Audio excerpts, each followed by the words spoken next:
తోటపల్లి గూడూరు మండలం వరిగొండ గ్రామంలో శ్రీ దుర్గా మల్లేశ్వర సద్గురు సాయి సహిత శనేశ్వర రాహుకేతు ఆలయ ప్రతిష్ఠా కార్యక్రమం జరిగింది. ఈ సందర్భంగా దుర్గా మల్లేశ్వర స్వామివార్లకు శాంతి కళ్యాణ మహోత్సవం నిర్వహించారు. వేద పండితుల మంత్రోచ్చారణల నడుమ స్వామివార్లకు కళ్యాణం కమనీయంగా సాగింది. అధిక సంఖ్యలో భక్తులు స్వామివార్ల కళ్యాణాన్ని తిలకించి తరించారు. ఉభయకర్తలుగా కోడూరు మనోహర్ రెడ్డి దంపతులు వ్యవహరించారు. ఆలయ ధర్మకర్త ఆలూరు సాగర్ శర్మ కళ్యాణ మహోత్సవానికి ప్రత్యేక ఏర్పాట్లు చేశారు. ఈ సందర్భంగా ఆయన మాట్లాడుతూ 3 రోజుల పాటు ఆలయ ప్రతిష్ఠ, కుంభాభిషేకం, స్వామివారి కళ్యాణం వైభవంగా నిర్వహించామన్నారు. ఈ కార్యక్రమంలో ఆలూరు శివానంద శాస్త్రి, రమేష్ శాస్త్రి, రాజేశ్వరరావు తదితరులు పాల్గొన్నారు.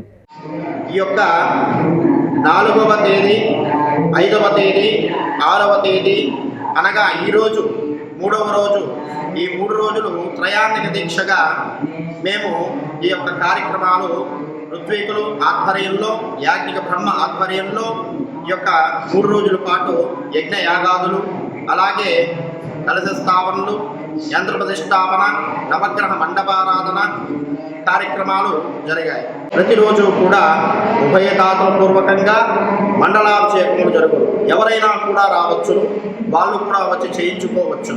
అంతేకాకుండా రేపటి నుంచి ప్రతిరోజు కూడా ఉదయం 6 గంటల నుంచి సాయంత్రం 6 గంటల వరకు ప్రత్యేకంగా రాహుకేతువుకి